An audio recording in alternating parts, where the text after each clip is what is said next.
नमस्कार। म दुर्गा अधिकारी भमरकोटे आज यहाँहरू समक्ष मेरा साहित्यिक गुरु वरिष्ठ साहित्यकार पूर्व सहायक रथी तेज प्रकाश बानियाज्यूको एउटा कविता लिएर उपस्थित भएको छु।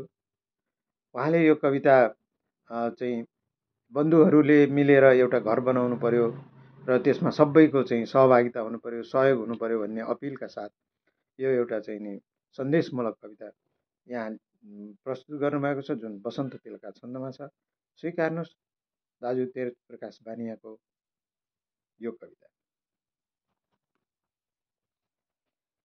हामी सबै प्रगतिमा बनिएका ढिक्का, लागौं अघिल्तिर सधैँ नबनेर फिका। भैयाद संगठनको मजबुत पारौं, यो वंशको घर पर्यो कसरी उतारौं।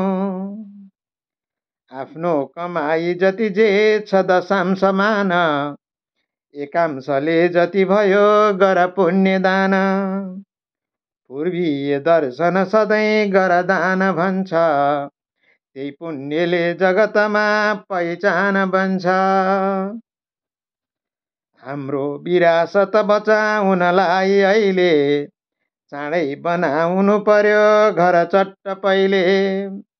बेला छ बन्धुहरूले लखदान गर्ने, शङ्का भएपछि बरु छिनफान गर्ने।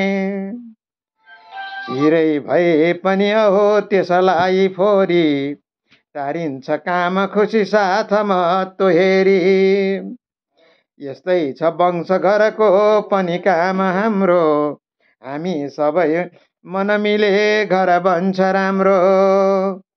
त्यस्तै छ वंश घरको पनि काम हाम्रो, हामी सबै मन मिले घर बन्छ राम्रो। हस्त धेरै धेरै धन्यवाद। नमस्कार।